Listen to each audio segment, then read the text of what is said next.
All right, so I'm here with Oskar Reuter. Thanks for coming on the show. Thank you for having me.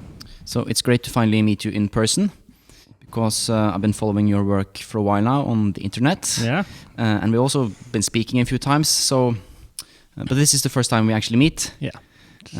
Because the stars aligned in such a way that we're both in the same city today, so I knew I couldn't let this opportunity pass, so thanks for taking the time. Thank you again for having me. It's pretty crazy to meet in person after writing and seeing your stuff. Yeah. It's like we spoke before we pressed record here. It feels almost like I know you from watching your online content for so long. Yeah, it's crazy. So weird times, but yeah, great to have you here. And I feel like we can talk about 100 different things. Yeah. So good. just start. Yeah. See where we take it. I have some questions, but we definitely have to touch on your album, which you released a month ago. Yeah. And we have to nerd out about guitar tunings and stuff like that. Please do. But I feel like a good place to start is, I think we have fairly similar musical backgrounds in that we both started out studying jazz music. Yeah.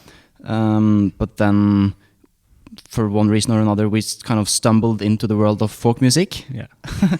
Could you maybe tell us a little bit about how that happened for you and how that ties into what you're doing today? Yeah, of course. Well, I played jazz when I studied at the university in Gothenburg. And before that as well, when I went to Folkhögskola, 2 years studying jazz. And I was like, yeah, I'm going to be a jazz guitar player. When I started at the university, I was that was my thing. I played jazz and I loved it. But somehow I started to get annoyed at the jazz scene, and maybe it was mostly me, but the feeling was that everyone's more like seeing what people did wrong and not listening to the music, sort of. So I practiced a lot of Coltrane changes at the time. Yeah. And I couldn't really play that. And make it musical or find the music in it. Some people can, it's great, but I couldn't find the melody lines, and I couldn't hear the melodies and the chord progression. One day I just sat down and I don't like this chord progression. So and I had just met one of my best friends at the time, an accordion player, Jonathan Larsson, and we met and he started to learn me some tunes, Swedish tunes. And it was totally different from playing jazz. It was like 3 chords, and the melody was the focus, and I sort of at once just fell in love with the simpleness of playing folk music. And that's when I just stopped playing jazz almost at once, and started to learn a bunch of tunes. And I think when we met 2005, I think, we met and played every day for half a year, literally every day. And I went to my first folk music festival, or Spelmansstämma, that summer, and I totally loved it. Just jamming with a bunch of people, and it was so easy playing together. In a jazz content, you have to know more to be able to play together. Yeah, and I find that or that's one of the things that attracted me to folk music as well. Like it's easier to play together without it being very serious. Maybe like when you go to a jazz jam session, it's like, okay, it's your time to take a solo. All the nerds in the audience are taking notes. Yes, like you're kind of judged all the time. Yeah, but in a folk music jam, it's usually more like community based. You're playing the melody together. Sort of? Yeah, it's really... And that was one thing, as I went to the jazz club in Gothenburg. Nefertiti, a great jazz club. And every Tuesday they had jam sessions. And I was new in town. I've been studied for like a month or so at that university. And it was such a big thing for everyone of my fellow students and friends to go up on stage and jam. And I really wanted to try it. And when my first time, and I think only time I did, I was so nervous. I was extremely nervous, and I went up and I played one tune that I knew, and then there was some other really great jazz musicians playing, and we played a tune that I knew, and it went okay, I think. And then after that, there was another tune came up that I hadn't played, and it was too fast for me. No. And I tried my best, but really didn't play any good. So then I didn't go back to the jam sessions.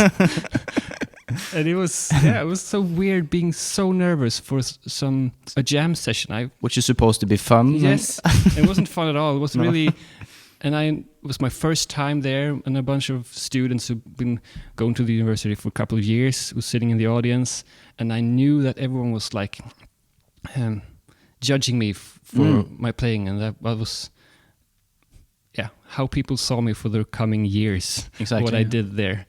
So I just stopped playing jazz. And was that kind of one of the moments that kind of made you stop playing? Yeah, it was. It really was. I didn't enjoy playing music then. No. And when I started to play folk music, I really started to enjoy playing again, and it was more happy playing. But so it was Swedish folk music from the start? Not really. I think it was just before Christmas 2005. At the same time where I met Jonathan, I got a question from some other friends that I knew not that much, because they needed a mandolin player for their newly started Bluegrass country band. Okay, which is something completely different. Yeah, it's entirely. Yeah, it is. So I got a really crappy mandolin for Christmas from my parents, and I started to practice like bluegrass tunes and learning the chop chord and stuff like that. And that was a totally different road or path from playing folk music. So I think when I got the first mandolin there, and I think I had it for a couple of months. Was this before you discovered the Swedish folk music? I think it was about the same time. Okay. I think I got the mandolin for Christmas, and I started to play with Jonathan maybe mid-January after that. So we played a lot, and I practiced mandolin on my own, and bought a better mandolin this summer, and I just practiced and started to listen to Chris Steele and stuff like that, and I wanted to be a mandolin player. Yeah. So I think that was my main focus on my practice was mandolin, but I played a lot of folk music. I didn't practice that much. And bluegrass, that's kind of its own thing, isn't it? Like I'm very impressed by the people who are able to make music in that genre, because there's so many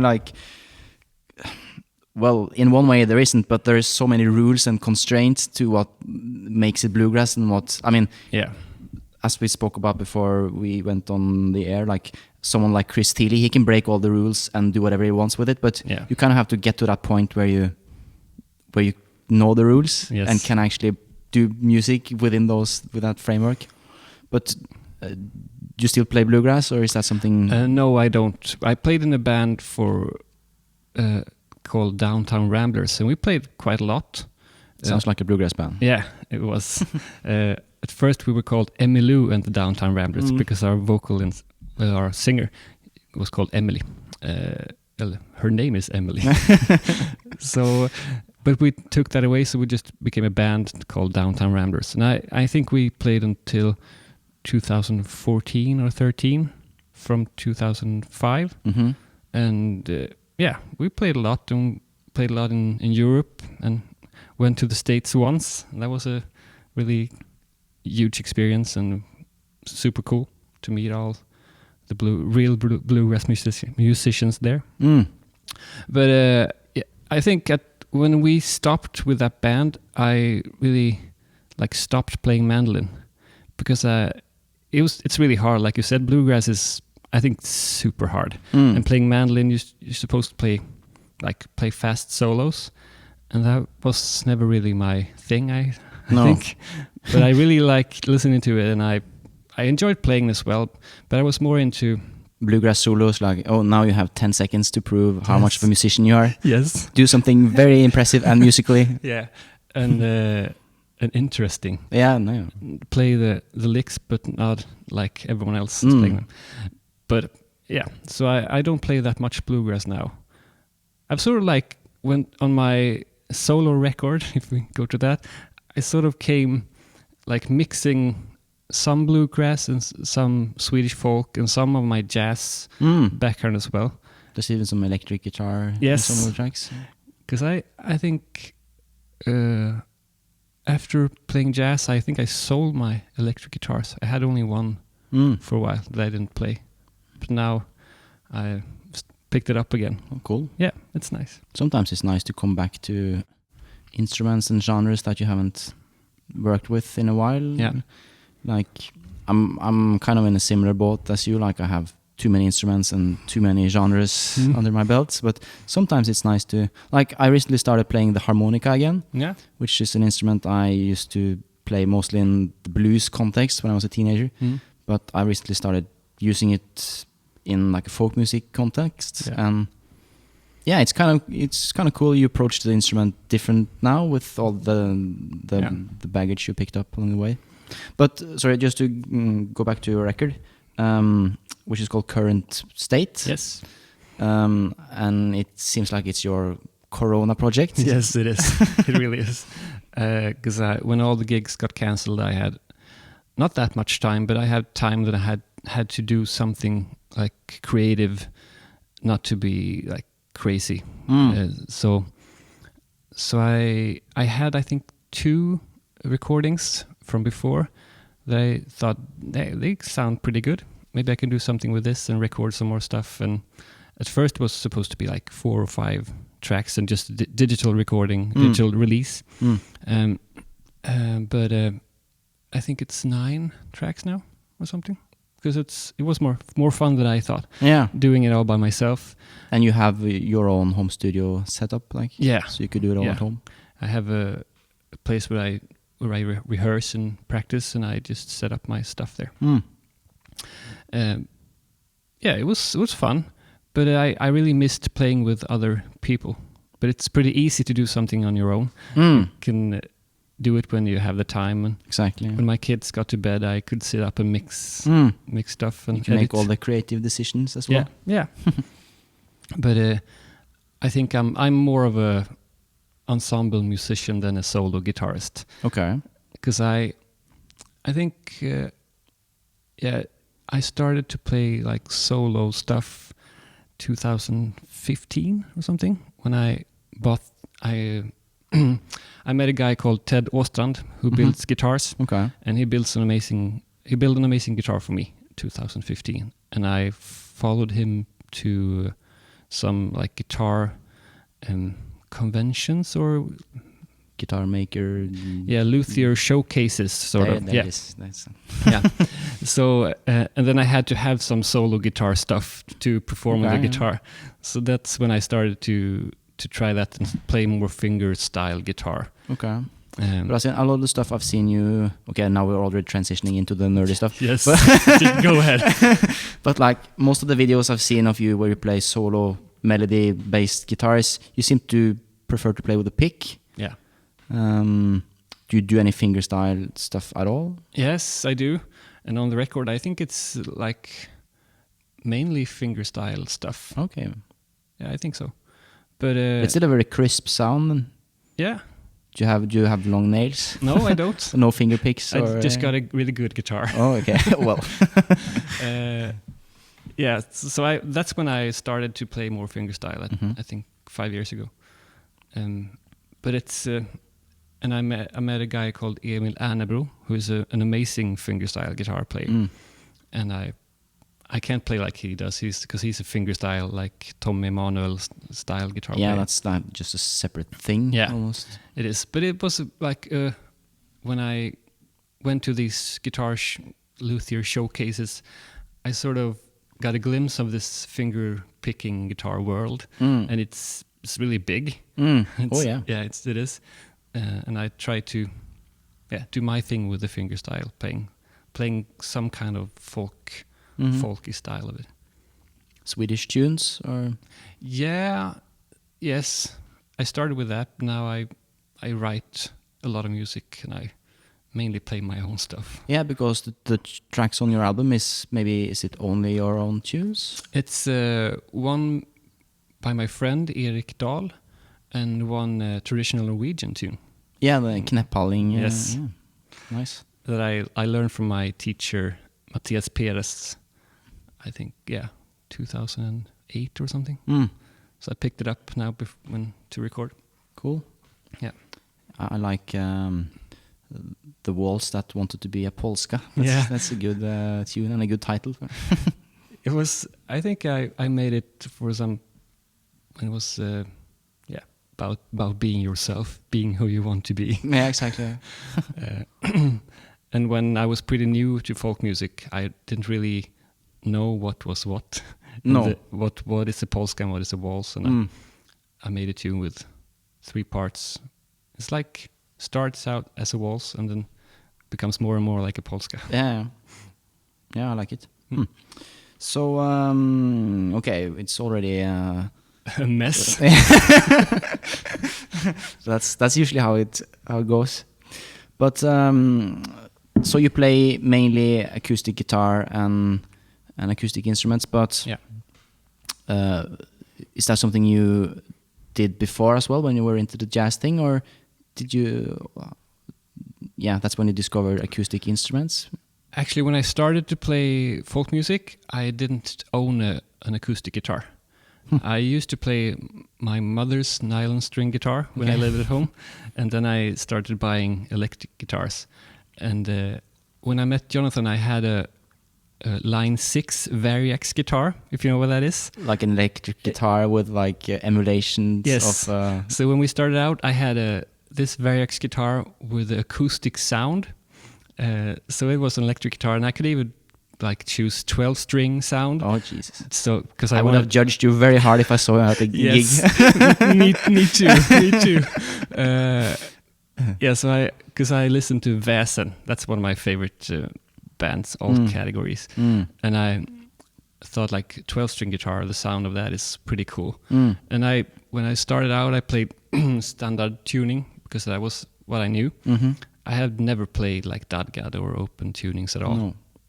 And so I played standard the first half a year, I think.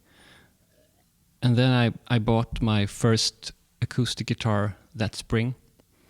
And at that summer, I saw Väsen for the first time.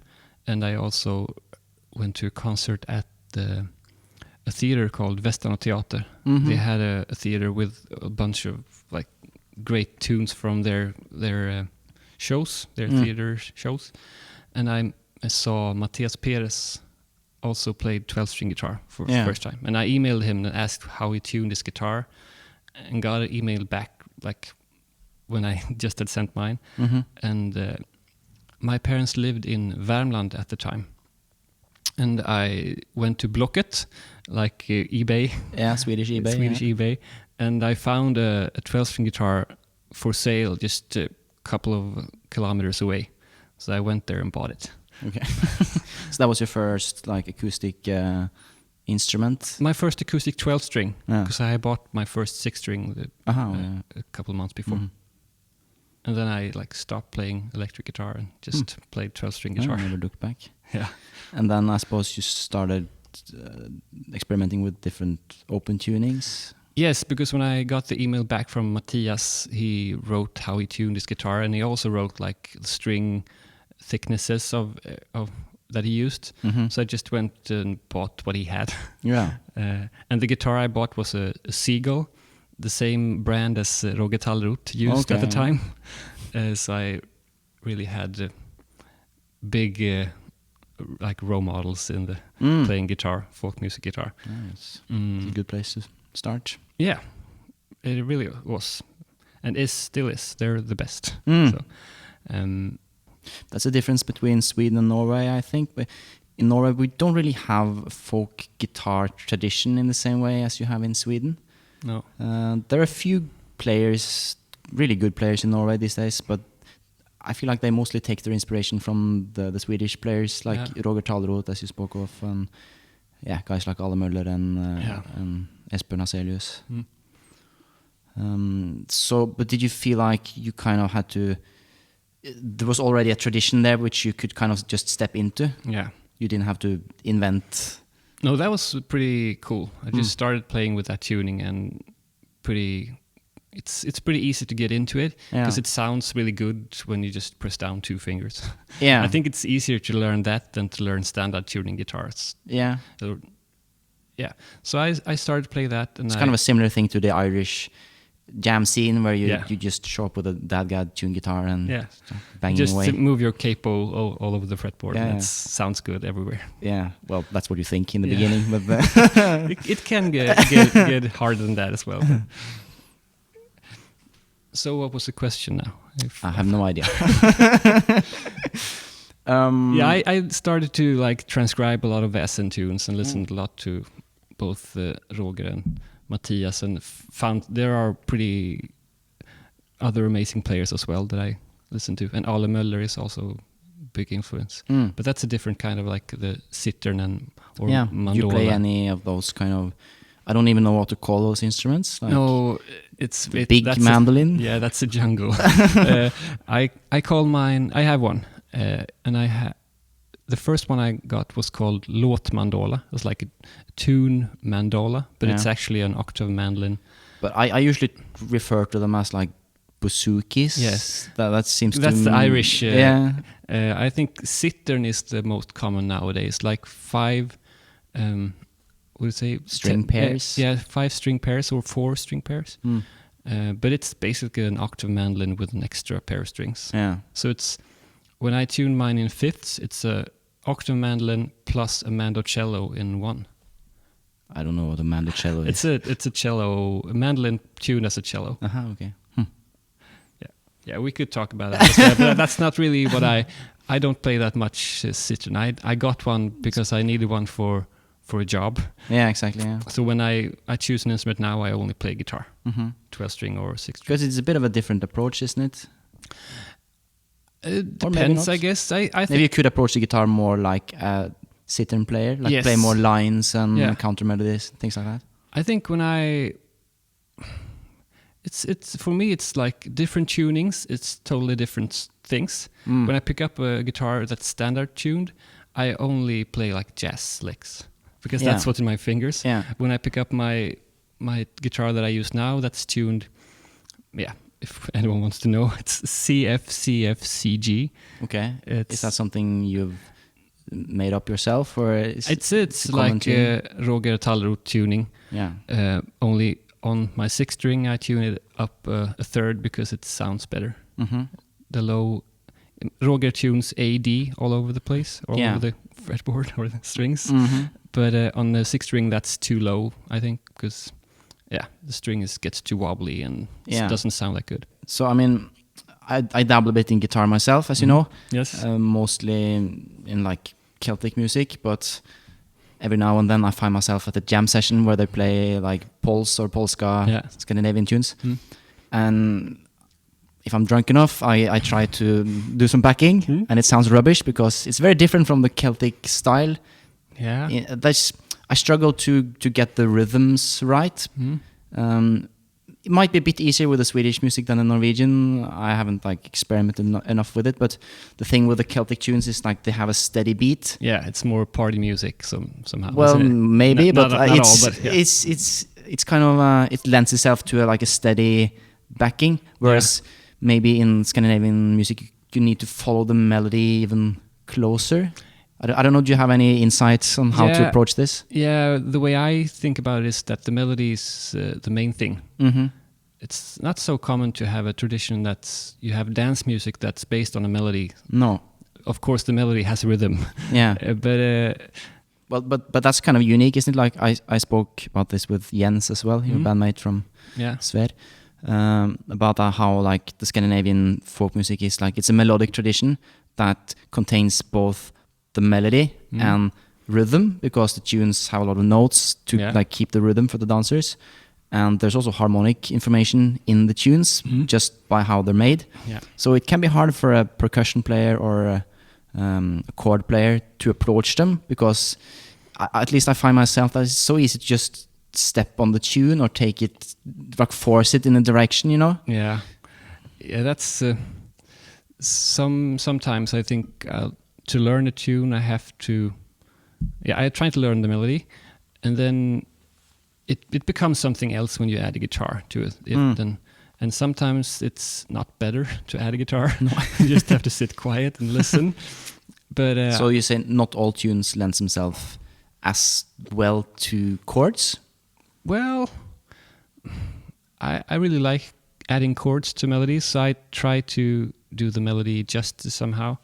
But there are also a lot of tunes that's drone based, so you don't have to do that much with chords. You can focus on the rhythm. Yeah, more of. Because I feel like if you have a tune in D and you play the B minor, it's like, okay, he played the B minor again. Go there again. Yeah, I have like periods when I try not to use the minor the parallels. Yeah.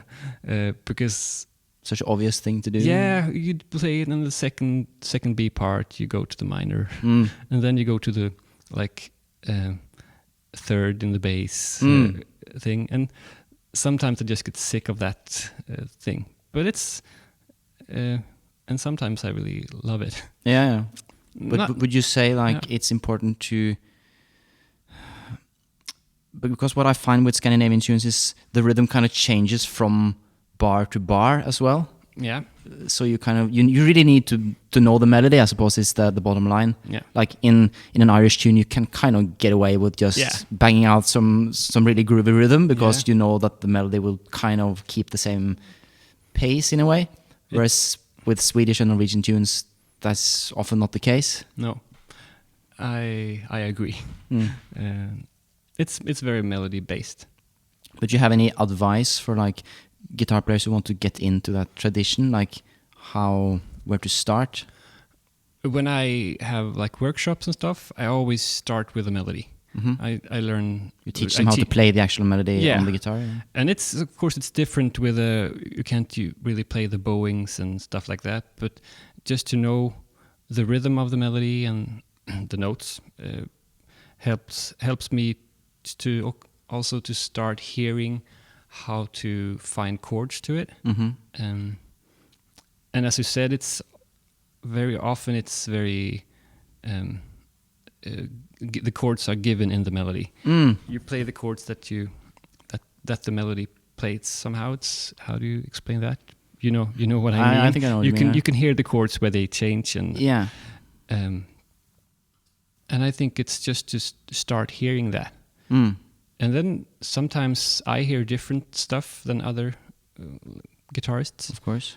But that's a good thing. It's the same with melody players, I guess. Yeah. You hear different. Cool. I'm sure we can link to some resources in the show notes, like guitar players to check out and other nerdy stuff. The first one is Roger Tallroth. Yeah, and Väsen, I guess. They kind of almost invented that whole genre. Yeah, and in Sweden, the tuning he's using is also called Tallroth tuning. So he's, I guess the tuning was there before he used it, but he made it big, and now, he's the first one to check out if you want to play folk music guitar, Swedish or Scandinavian style. And Matthias Perez is another one. And I really enjoy Ian Carr. Yeah. Who's British? I think so, yeah. Living in Sweden. And now I'm forgetting someone, I guess. But there's so many. But we'll make some links. Yeah, good. But let's talk about something else. You also play the nyckelharpa. Yes. I started to do that a couple of years ago because I was in a band called Goodland Trio, and we had a saxophone player, Hanna Viskari in Griffiths, really amazing saxophone player. She's playing soprano saxophone, really beautiful, and one of my best friends. And she's married to a guy from New Zealand, and they've been living in Sweden for a bunch of years. And 2016, they moved to New Zealand. So we had a really hard time getting time for rehearsals when she moved there. And my friend Jonathan that I mentioned before, he moved away from Gothenburg to study carpentry. Do you say that? Oh. He like building furniture I and think stuff. So, yeah. But I was alone in Gothenburg. My two people that I played mostly with, they moved away. And I've been working at a theater that I mentioned before, the Västanå Teater. I worked there summer 2015, and that summer every night I borrowed one of my friends' Mora-harpa. It's an old version of nyckelharpa. So in the evenings after the theater was done, I got to my cabin in Värmland and I practiced the Mora-harpa, started learning. And like in case someone listening aren't familiar with that instrument, like the nyckelharpa, it's kind of the Swedish national instrument. Yeah, or it depends who you ask, I guess. Yes. But it's like, it looks like a big guitar almost that you play with, how would you describe it? I would describe it as like you play with a bow, and a small bow.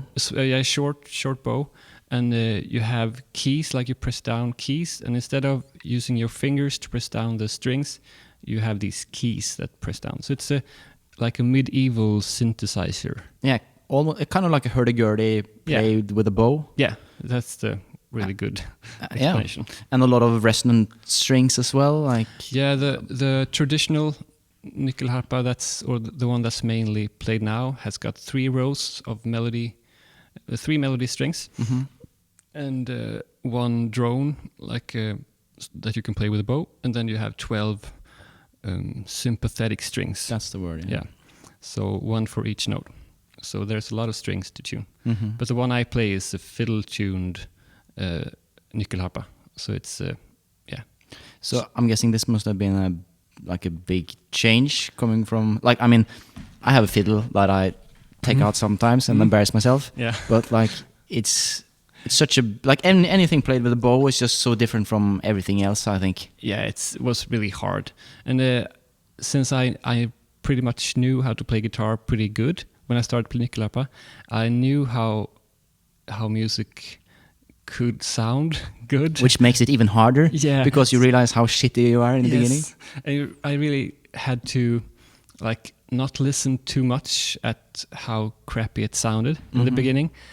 So I think I'm pretty good at doing that. Well, that's a good skill. I think if you want to learn anything. Yes, and I really got into it and practiced a lot.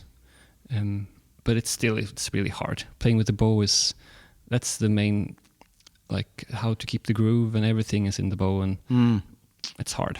A pick is different. But it sounds really great, and you're even using it in professional context with bands and stuff. So yeah, that's one of my other good or bad sides, because I don't really, I can throw myself out. I have my first. I played in public for the first time when I played nyckelharpa for 2 months. I don't think I've ever been that nervous before. I was playing, I was feeling the sweat dripping on my back, and I had my glasses. I started to feel that the sweat was dripping from my forehead down to my glasses and down on the nyckelharpa. I was so nervous.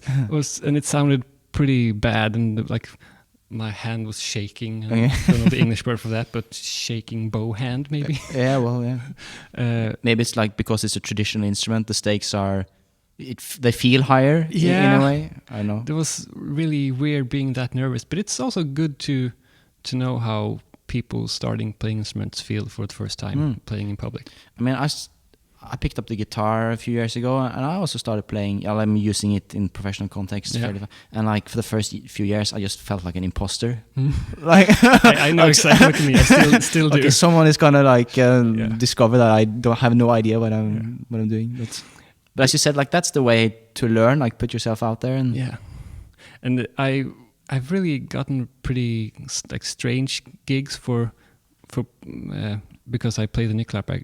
I think the weirdest was when a guy called Erik Rydvall, a great nyckelharpa player. Maybe the most famous nyckelharpa player in the world. One of the best in the world.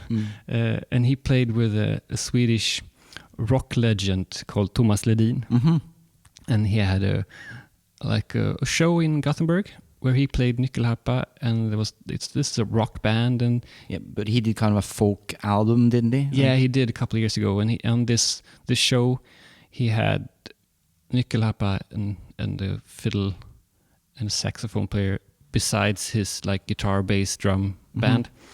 And Erik had some other gigs with his band Nordic. It's called Nordic, and needed a sub for the show. Okay. So he asked me because he played guitar and he played sitar and mandolin. Oh yeah, Erik in the show. Yeah, Erik did. So he needed someone who could play nyckelharpa and all the other instruments. Nice. And I played guitar pretty good, but I had played nyckelharpa for maybe 2 or 3 years, and I was subbing for one of the best nyckelharpa players in the world. It just goes to show how useful it can be to have the right combination of skills. Like yeah, and it was. Then I was in the show. It was like 500 people in the crowd every night, and I only did 4 shows. But I had this glitter suit doing the show thing and playing like rock nyckelharpa, and it was really weird but super fun. Super fun experience to do something like that. Yeah, we don't get to do that all that often. No. Like I feel like the music I'm involved in during my career gets more and more like narrow, and the audience gets smaller and smaller. And yeah, but it's fun to do a big show like that. You get to see the other side. Yeah. Yes, I did. And it's not better on the other side. No, every time. It's different. Yeah, like it's the other side is different. Like sometimes I get involved in like very commercial projects just because I know people in the scene. Yeah. And it's fun to do them because, as you say, like you get a glimpse of that world. Yeah. But you just have to do what you enjoy doing. Otherwise, there's no way you will be able to keep it up. No, and I think doing different things makes me want to. I know more what I want to do and what I don't want to do, and it's also it's fun to try different things. For sure. So how has the last 6 months been for you? Like, I mean, you made an album, which is good. Yeah, that was fun, but it's been weird as for everyone. Because I started to make the album when all the gigs were cancelled and I had time. But I was also in last year I was home with my youngest daughter. So I guess my everyday kept on quite as much as before. I went to the playground and played with her, and except that I didn't go away on gigs, shows and gigs. So it was pretty weird anyway. Yeah, like for everyone. And I just before Christmas I hurt my knee. Like last year. Yeah. So I couldn't get in the shape of your life. No, I couldn't. I couldn't do those Corona stuff that everyone else did. Like, and I couldn't even run after my kids. I was mostly sitting on the couch and seeing her running around. So I got a bit depressed. I have to say, especially because I looked so much forward to the summer and with the shows.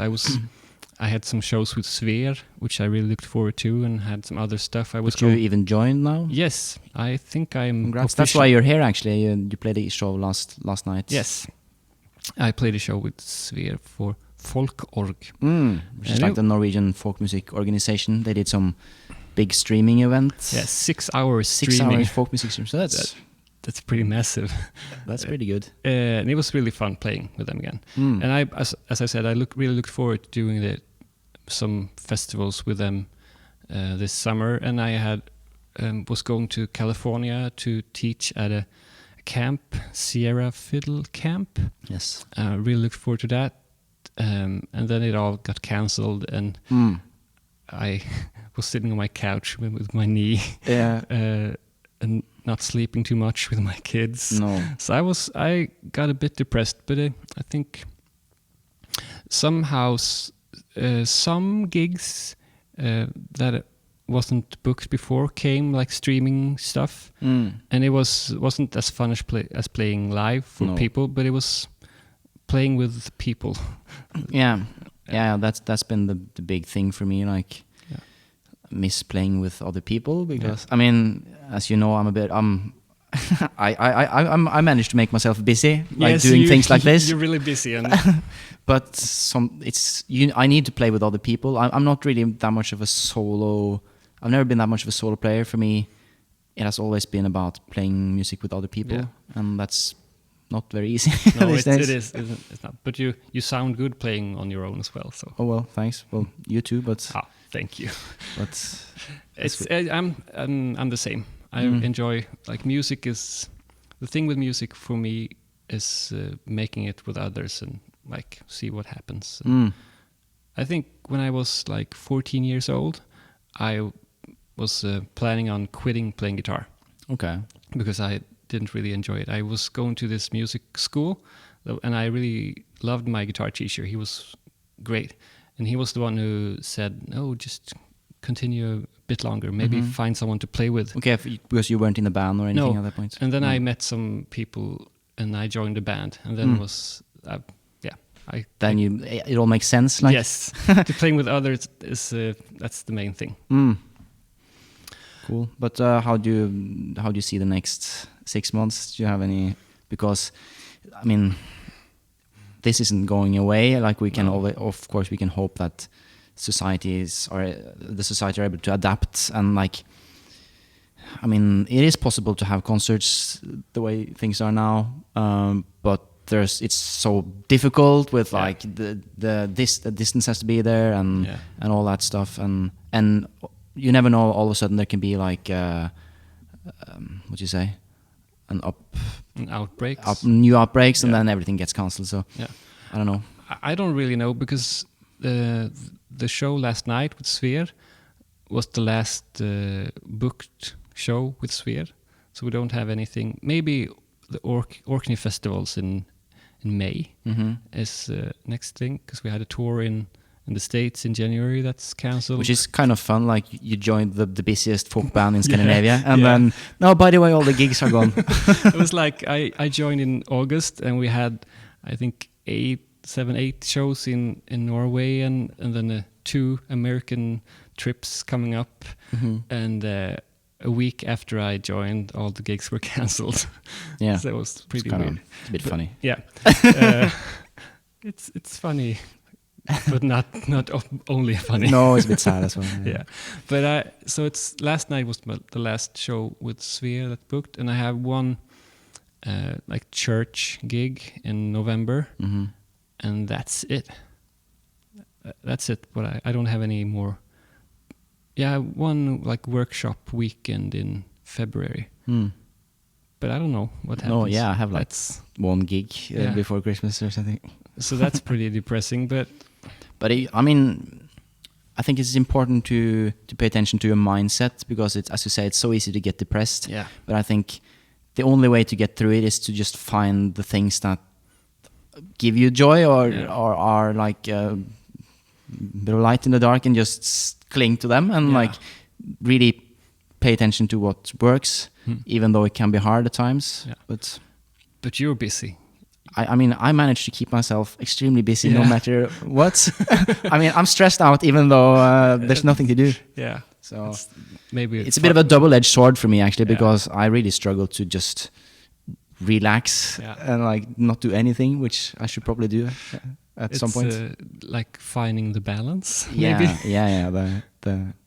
I have I work 50% as a guitar teacher, so I have like in a culture school. In Gothenburg. So I teach kids how to play guitar, standard tuning mostly. Okay. And AC/DC. Yeah, I actually. Or I don't know what the kids play these days. Yeah, some AC/DC and some other stuff. I transcribed some Pearl Jam last week, and that was really fun. I don't really hear any guitar in like pop music these days. No, but as I say to my students, you can play guitar on all songs. So I play a lot of like top hits tunes with them, because that's what they hear, and play guitar. Do you try to sneak in some folk music when they don't pay attention? Well, not when they don't pay attention. And I'll try, but I somehow try to get them to want to play guitar, and then we play tunes that are good. Because the key is like, they have to discover it themselves that they want to learn it. Yeah. You can't. I don't think you can force anyone to enjoy a specific type of music. You just have to give them the option to discover it themselves. Yeah, that's the thing. Like showing what's there and see if they like it. Since I have this 50% job as a teacher, I have my income saved. It's safe. So I'm not really that stressed over not having any shows, but I miss it, and I really hope that it gets back to business soon. Sure. I don't want to keep you all day because you have a long way to travel back to Sweden. Yeah. But thanks for taking the time. Thank you for having me. It was really fun. I think I've just been sitting here talking about myself for a very long time. Yeah, well, that's... How are you, Anders? Yeah, Do you want to talk about how you are? Well, I'm pretty good, actually. Yeah. You are? Like, I mean, this podcast has been my Corona project, obviously, and I'm spending probably way too much time on it. But it's actually starting to pay even. Like I'm gonna have a secret project coming up soon. Oh, cool. So that's fun. For me, the problem has always been that I start something and I go all in, and then I kind of drift off just before it kind of takes off. Okay. So sometimes I wonder what happened if I just stayed on the jazz course, 10 more years of working in the jazz scene. Yeah, I know the feeling. But obviously you can't think that way, so... No. But it's fun to think about what could have happened if you had taken other turns. Sure. And if you haven't met some people that took you one direction. I mean, life is just, there's so many coincidences. Yeah. Sometimes I wonder if we have any control at all. No. But if people want to learn more about you and your projects, where's the best place to do so? Well, I'm on social media, Oskar Reuter Music on Facebook, Instagram, and my website, oskarreuter.com. And your album current state is on Spotify? Yeah, it's on Spotify, and it's on all digital platforms. As we say. Because I didn't have any money to press CDs, and since I don't have any plans or hopes of playing solo shows. No, I didn't think it was any use of pressing CDs, so it's only digital now.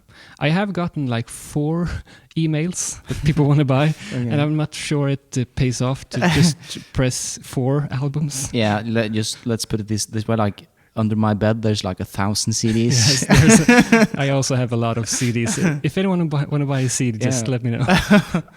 But do you teach online lessons? Not that much online. I have done some things online. Actually, I did a really amazing thing with this Sierra Fiddle camp that was going to happen. Mm-hmm. They made a online camp instead, and I was a bit didn't think it was going to be really great. No, but it was super cool seeing this community of fiddle maniacs do a fiddle camp online. It was really good. So I had one really good experience of teaching online, and I've had some private teaching online. So if someone wants to contact me about that, just go ahead. Yeah, nice. Hopefully you get a few students out of this. Maybe. Yeah. Okay, let's wrap up. Thanks for coming. Thank you so much. I hope to see you again soon and hopefully have a few tunes. Yeah, that would be nice.